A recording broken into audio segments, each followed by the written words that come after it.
abrir nossas Bíblias em Lucas, capítulo 9. Lucas 9, a partir do versículo 23.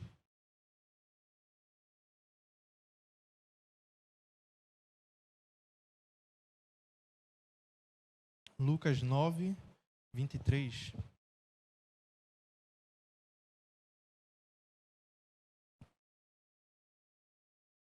Que diz o seguinte: Depois disse a todos: Se alguém quer ser meu seguidor, que esqueça os seus próprios interesses. Esteja pronto cada dia para morrer como eu vou morrer e me acompanhe. Pois quem põe os seus próprios interesses em primeiro lugar, nunca terá a vida verdadeira. Mas quem esquece a si mesmo por minha causa, terá a vida verdadeira. O que adianta alguém ganhar o mundo inteiro, mas perder a vida verdadeira e ser destruído? Pois se alguém tiver vergonha de mim e do meu ensinamento, então o Filho do Homem também terá vergonha dessa pessoa, quando ele vier na sua glória e na glória do seu Pai e dos seus santos anjos. Eu afirmo a vocês que estão aqui algumas pessoas que não morrerão antes de ver o reino de Deus. Amém? Como os irmãos já sabem, hoje nós estamos celebrando mais um culto de missões. E a maioria dos cultos que eu tenho a oportunidade de ministrar a palavra tem justamente essa temática. Aí eu fiquei pensando, o que é que eu vou falar dessa vez para que eu não me torne tão repetitivo?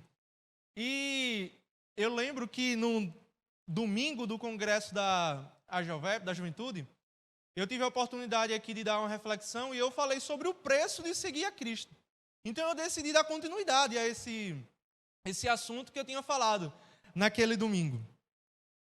E geralmente quando a gente está num culto de missões, ou geralmente pelo menos eu, quando vou falar sobre esse tema, cito aquele versículo que se encontra lá em Mateus 28, 19 e 20, que diz: Portanto, ide, fazei discípulos de todas as nações, batizando-os em nome do Pai, do Filho e do Espírito Santo, ensinando-vos a guardar tudo quanto vos tenho mandado. E eis que estou convosco todos os dias, até a consumação dos séculos. Amém. Eu não sei se vocês vão concordar, mas quando a gente ouve essa passagem, ou quando a gente fala sobre essa passagem, nós geralmente colocamos o foco dela, damos ênfase no id. Nós falamos que temos que ir. E a gente fala isso porque nós já temos impregnado em nossa mente, nós já entendemos muito bem que missionário é todo aquele que possui uma missão. E se Cristo nos chamou, não para nós ficarmos apenas sentados no banco recebendo, como alguns gostam de falar, nós somos todos missionários. Então eu preciso executar aquilo que o Senhor confiou em minha mão. Nós precisamos executar essa missão. E a gente tem esse senso de urgência. Cristo me confiou uma missão e eu preciso executá-la. E glória a Deus que nós pensamos assim. Só que o versículo, ele não acaba, ele não para no id. Aí eu paro para pensar, beleza, tudo bem, eu tenho uma missão e preciso executá-la. Só que, tão importante quanto executar a missão, é a forma como eu executo a missão. Amém? Tão importante como executar é a forma de executar. Por isso eu gostaria de convidar os irmãos nessa manhã para refletirmos se nós não só estamos alcançando os nossos objetivos, mas se nós estamos alcançando os nossos objetivos da forma correta. Tem aquela história, né, de que os fins justificam os meios. Na casa do Senhor isso não funciona. A gente tem que fazer o que é certo, da forma certa e no tempo certo. Por isso eu gostaria de mais uma vez, junto com vocês, fazermos essa reflexão para que nós possamos ser mais eficientes na missão que Cristo confiou a nós. Pois bem, nós sabemos que cada um de nós aqui temos um chamado individual, amém? Todo mundo tem essa ciência? Isso fica muito claro quando a gente vê aqui o grupo de louvor tocando, louvando, quando a gente vê os irmãos da mídia operando, quando a gente vê a recepção da igreja, quando a gente vê cada reflexão que foi dada aqui, a gente entende que cada um aqui tem uma habilidade, cada um aqui tem um dom, um talento, uma aptidão para desempenhar na casa do Senhor aquilo que Ele nos confiou, para que nós possamos glorificar o nome dEle da melhor forma. Só que da mesma forma que nós temos um chamado individual, todos nós aqui possuímos um chamado em geral, se assim nós podemos chamar. E que chamado é esse? É o chamado de gerar discípulos. Cada um de nós aqui tem a missão de gerar um discípulo. De trazer uma pessoa para perto de si e desenvolver junto com aquela pessoa as características de Cristo em sua vida. É um chamado que todos nós possuímos. Quando a gente fala de missão, a gente só pensa em ir para um país distante ou para o interior e pregar a palavra de Deus. Mas muitas vezes nós esquecemos que quem está do nosso lado também precisa ouvir dessa palavra. A gente geralmente fala de pregar a palavra para quem não conhece a Cristo. Mas também se faz necessário relembrar do que a palavra fala para aqueles que já são crentes, aqueles que já são cristãos, porque o discipulado é um processo que vai permear toda a nossa vida, vai alcançar toda a nossa vida. Quem aqui concorda comigo que, beleza, eu tenho que gerar discípulos, mas se faz necessário que para que eu gere discípulos, eu seja um verdadeiro discípulo de Cristo. Todos aqui concordam? Amém. Para que eu gere outros discípulos, para que eu gere bons discípulos, se faz necessário que antes eu seja discípulo.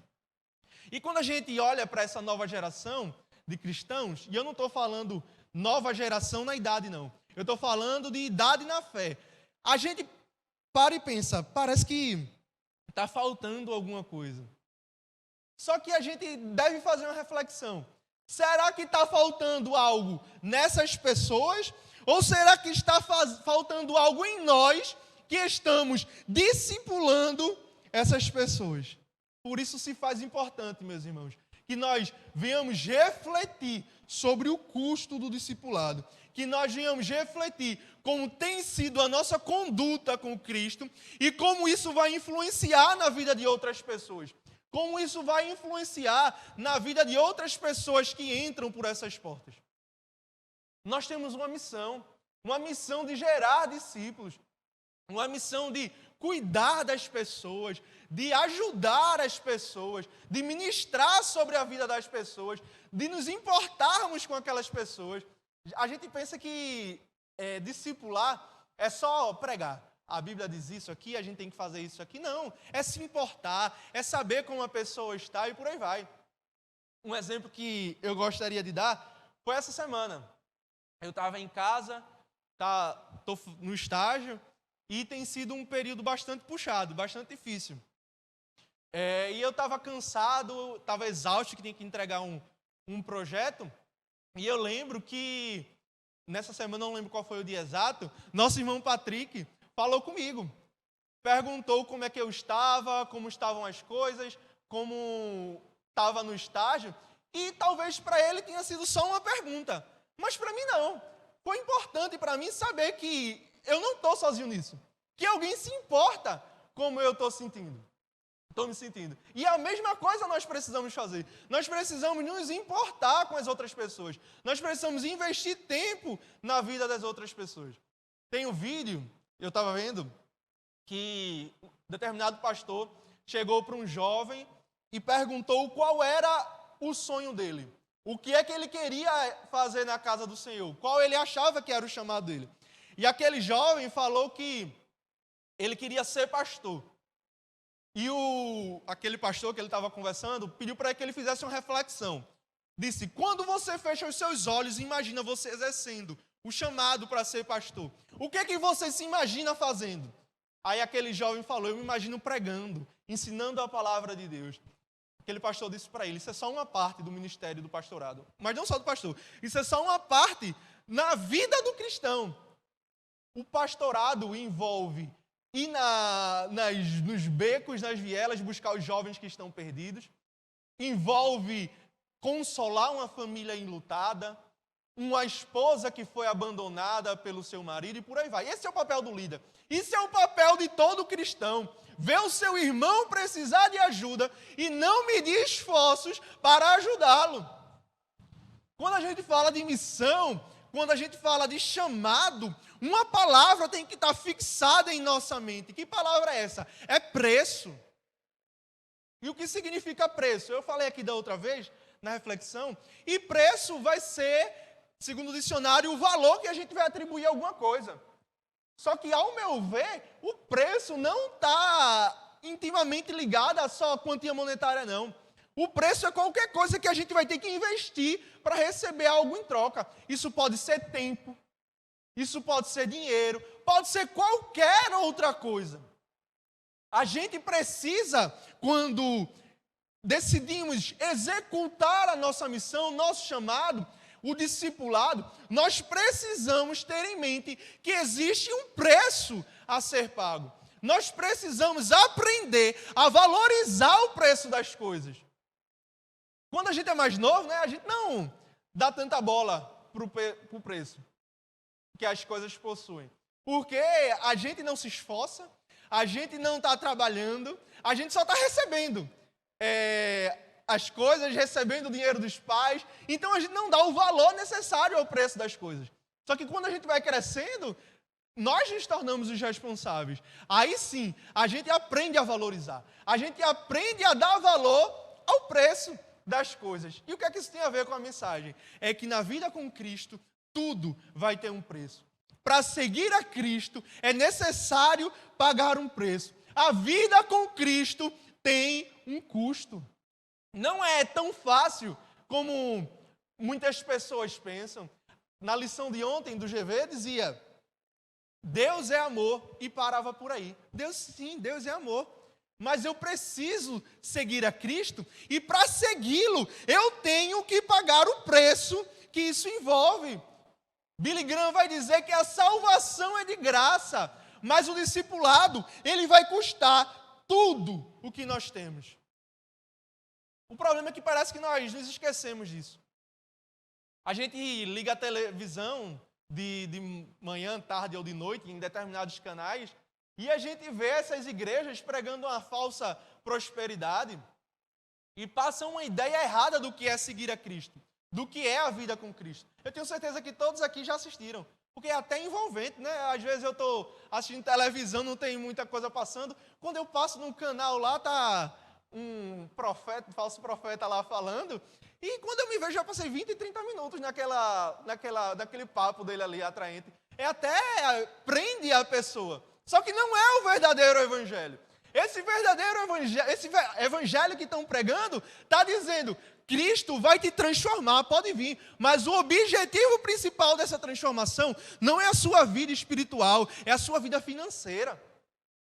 Aí a gente vai para essas igrejas mais modernas, nada contra, mas que o pessoal chama de igreja de parede preta, que eu também não tenho nada contra, e a gente vê esses pregadores mudando o seu discurso e dizendo: agora venha Cristo como está e tenha a sua vida transformada. Mas de que forma? Você nunca mais vai sofrer, você nunca mais vai passar por dificuldades, Deus vai curar a sua vida emocional, amém? Deus tem poder para isso, mas eles focam somente nessa parte. E sabe qual é o resultado disso? Os pregadores moldaram seus sermões a gosto do ouvinte. Pregam aquilo que as pessoas querem ouvir e não aquilo que elas precisam ouvir. O resultado disso é que as igrejas por aí afora estão cheias de pessoas, mas vazias de Deus. Para comprovar isso que eu estou falando, foi feita uma pesquisa pelo IBGE que mostrou que no Brasil existe mais de 70 milhões de cristãos protestantes.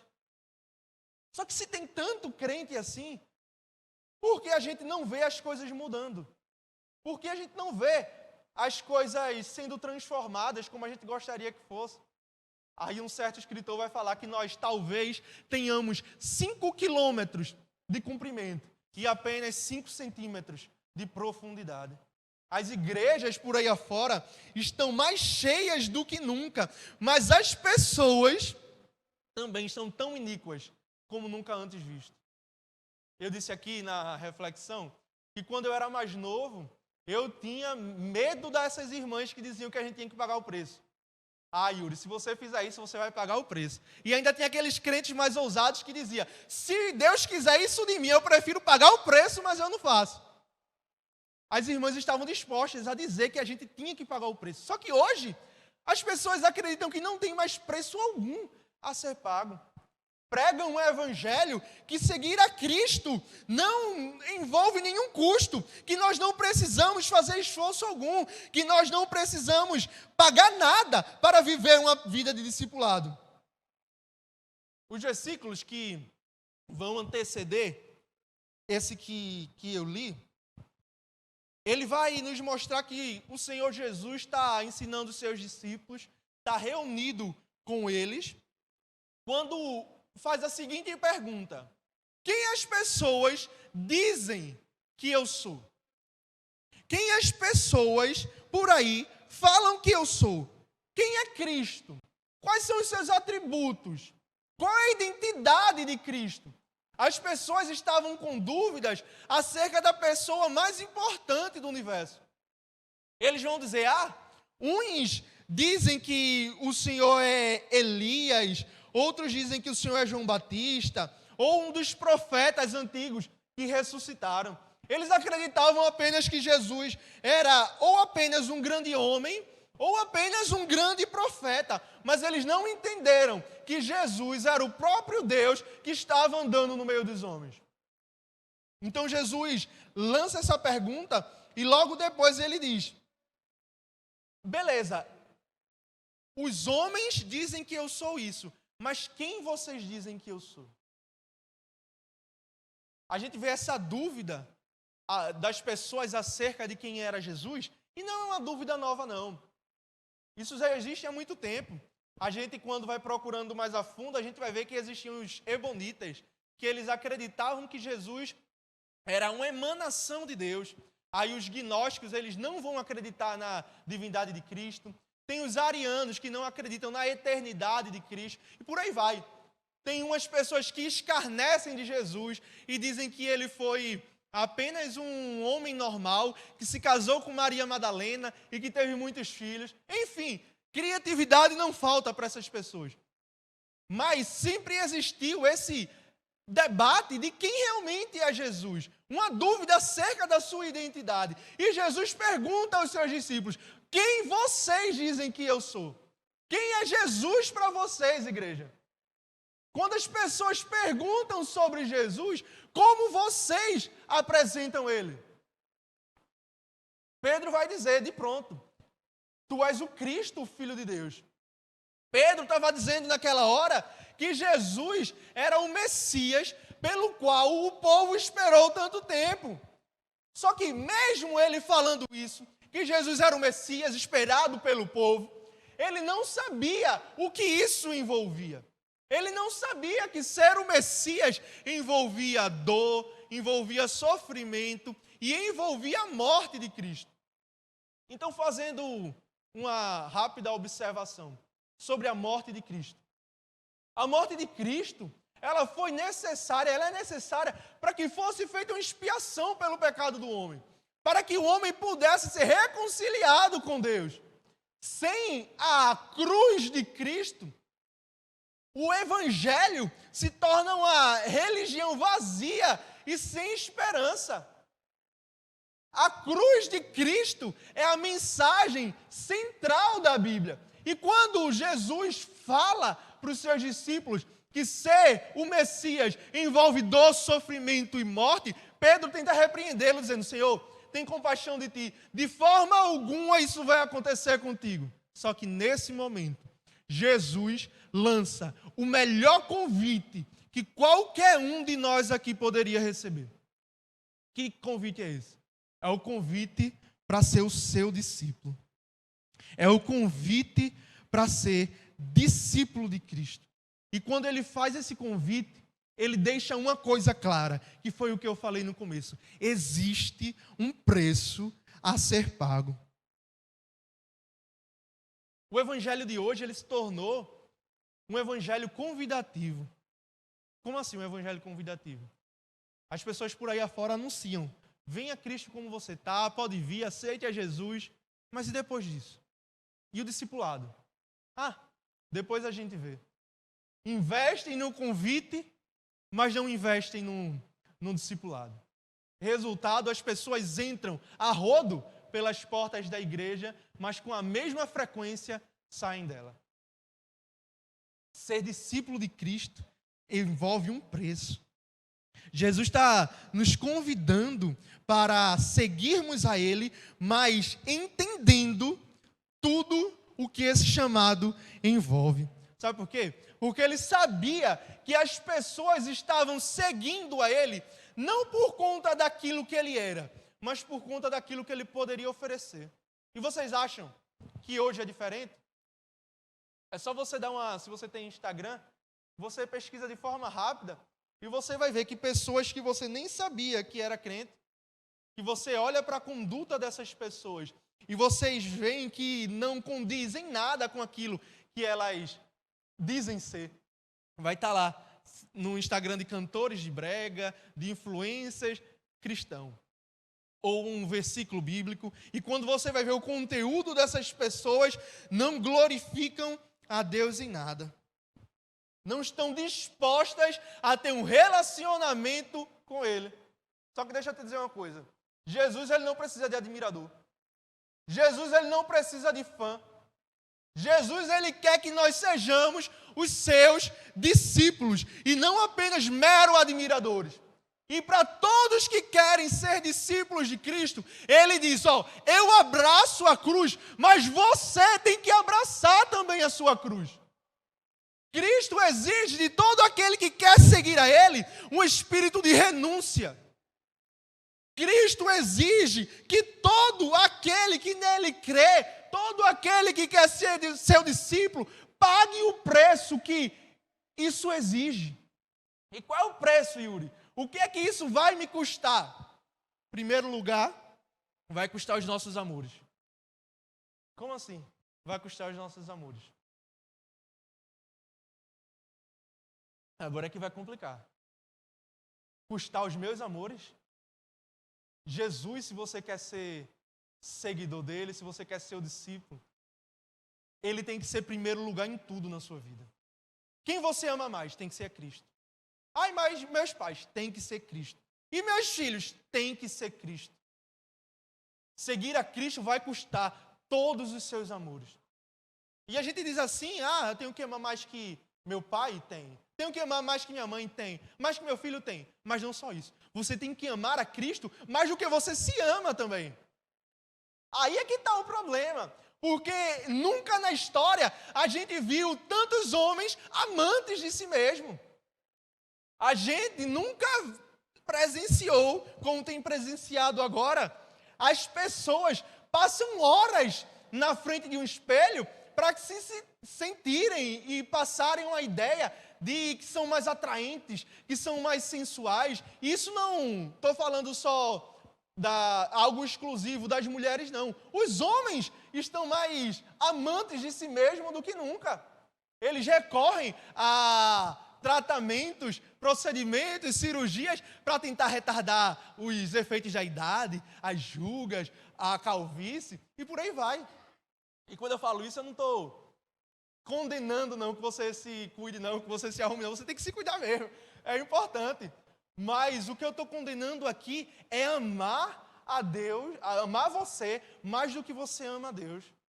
É importante se cuidar, aproveitando que hoje é Dia dos Pais, e meu pai está aqui presente comigo. Meu pai é um exemplo para mim de pessoa que gosta de se cuidar. A gente veio de moto para cá e ele bota o capacete e ele anda no bolso com a escova e o creme, o gel no cabelo, porque quando tirar o capacete vai estar assanhado, ele vai dar uma ajeitadinha no cabelo. Tem que se cuidar mesmo. Mas o problema está em amar mais a si do que amar a Cristo. Os psicólogos vão chamar isso de narcisismo. E esse comportamento é baseado numa lenda, numa mitologia grega de Narciso, que era o filho do rei do rio Céfiro. Resumindo, essa lenda vai dizer que tinha um homem que ele era tão bonito, tão bonito, e ele nunca tinha visto seu reflexo.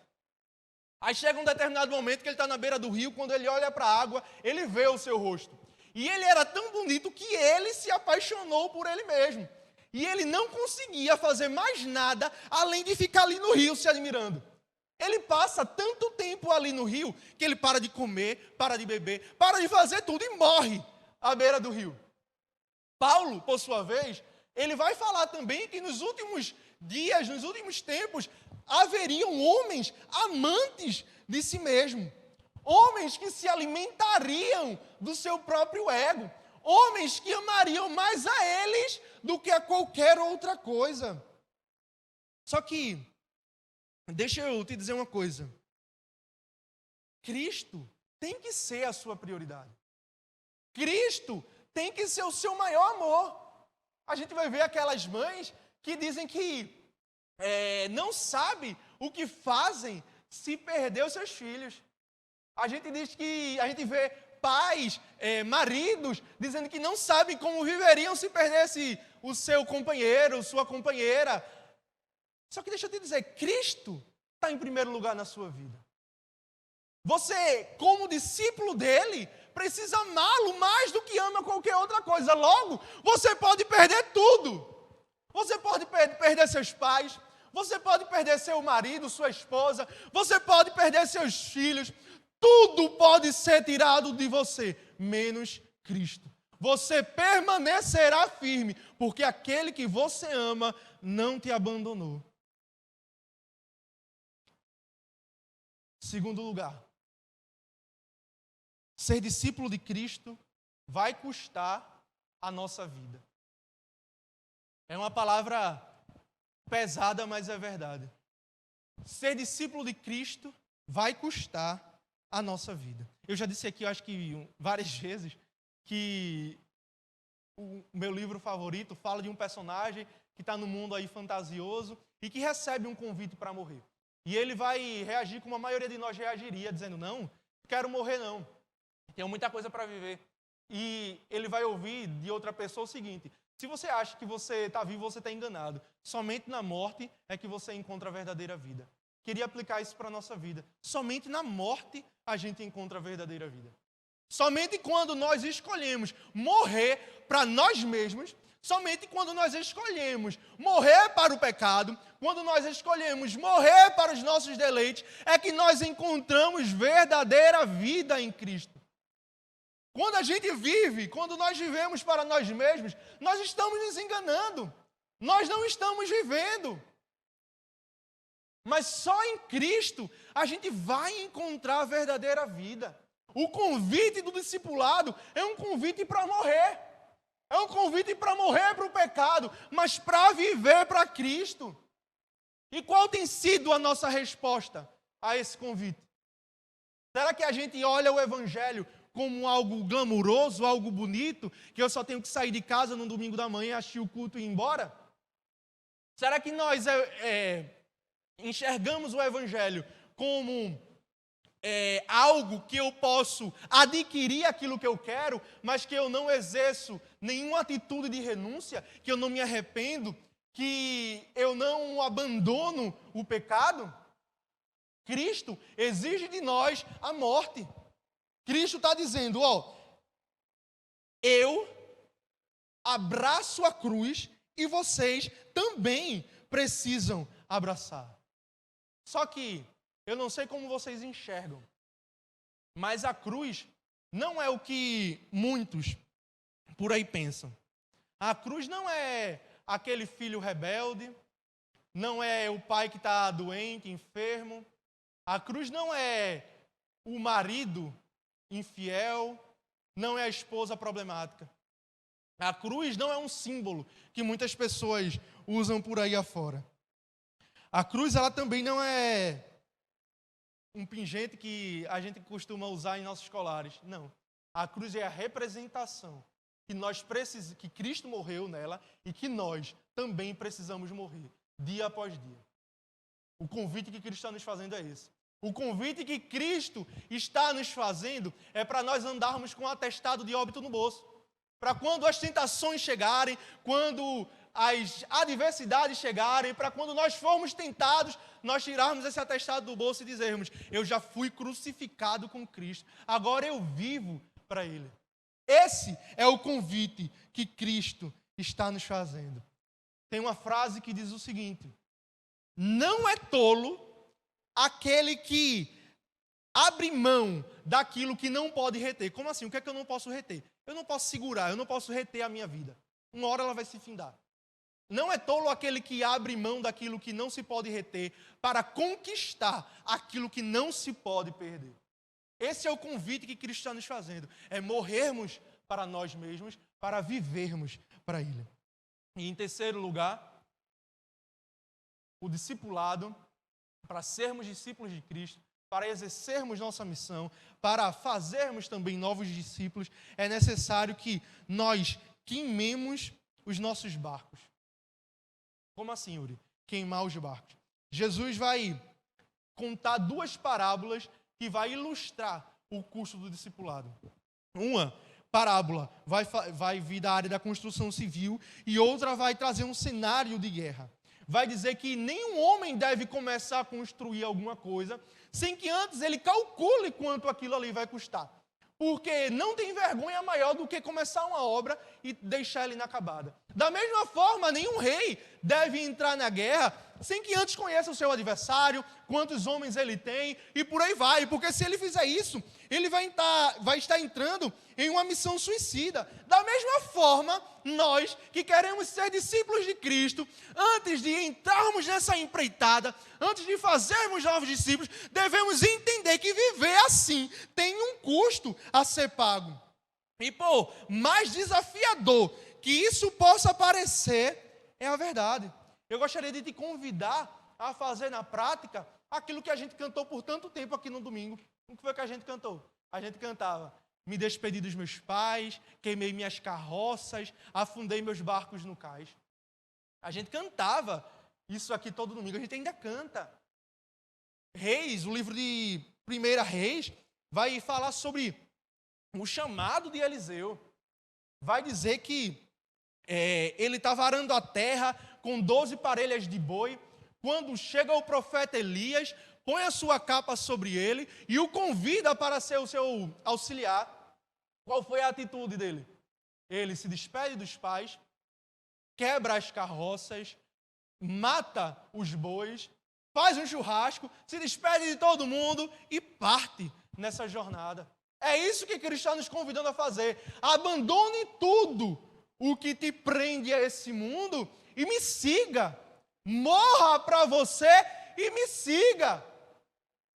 Quem gosta de série, já assistiu Vikings, vê que alguns vikings, quando chegavam no cais inimigo, queimavam os seus barcos para que eles não pensassem em maneira nenhuma em retroceder. Para eles era vencer ou vencer, e para nós é viver ou viver o chamado de Cristo na nossa vida. É isso que Ele está nos convidando. Yuri, morra para você e viva para mim. Só que parece tão pesado isso, né? Parece tão difícil. Falar é fácil, o difícil é viver. Mas eu vi uma frase que me marcou muito, que não há renúncia sem intimidade. Como assim? Eu não consigo, com minhas próprias forças, abandonar tudo aquilo que me prende aqui. Somente quando eu busco a Cristo, somente quando eu me aproximo dEle, somente quando eu me submeto ao seu senhorio, eu consigo abandonar todas essas coisas. Quando nós nos aproximamos de Cristo, nos tornamos mais semelhantes a Ele. Tem um exemplo que eu gostaria de dar. Foi de uma menina que trabalhou com minha mãe e ela começou a estudar também para essa área de TI e ela começou a falar comigo no WhatsApp pedindo dicas, essas coisas, e a gente começou a conversar. E essa menina, ela é homossexual e a gente já vinha conversando, eu já tinha convidado ela para vir para a igreja, ela nunca tinha vindo, mas a família dela, as pessoas são evangélicas. E as pessoas sempre estavam ministrando sobre a vida dela. E quando foi a semana retrasada, eu acho, quando daqui a pouco chegou uma mensagem no meu WhatsApp, uma mensagem dela, e a mensagem dizia, tem uma coisa para te contar. Aí eu, o que foi? Ela disse, eu me converti. Entreguei a vida a Cristo. Aí eu disse, glória a Deus. Como é que está sendo? Ela disse, está sendo difícil. Quando foi essa semana, eu conversando com ela, ela falou, está sendo muito difícil. É uma luta diária a conseguir abandonar. Eu quero abandonar, mas não consigo. Aí eu disse a mesma coisa que eu estou dizendo aqui a ela. Você não vai conseguir abandonar, a menos que você desenvolva a intimidade com Cristo. Porque para você é impossível abandonar. Mas você vai perceber que quanto mais você se aproxima de Cristo, quanto mais você busca Cristo, mais de ti Ele vai tirar e mais dele Ele vai colocar em sua vida. Não existe renúncia sem intimidade. E para concluir, para todos aqueles que escolhem pagar o preço do discipulado, que escolhem pagar o preço de seguir a Cristo, tem uma recompensa. Ontem, a gente estava no GV e no meio do GV, no meio do estudo, chegou a notícia, as nossas irmãs, nossas amigas, Manu, as irmãs Menezes, estavam lá no GV e chegou a notícia que a tia delas tinha falecido. Foi aquele choque na hora, porque ninguém esperava. A tia dela já vinha enfrentando uma luta contra o câncer.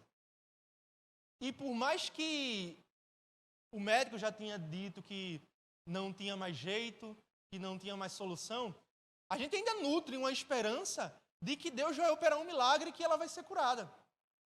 E naquele momento elas começaram ali a chorar, a gente ficou sem saber como reagir.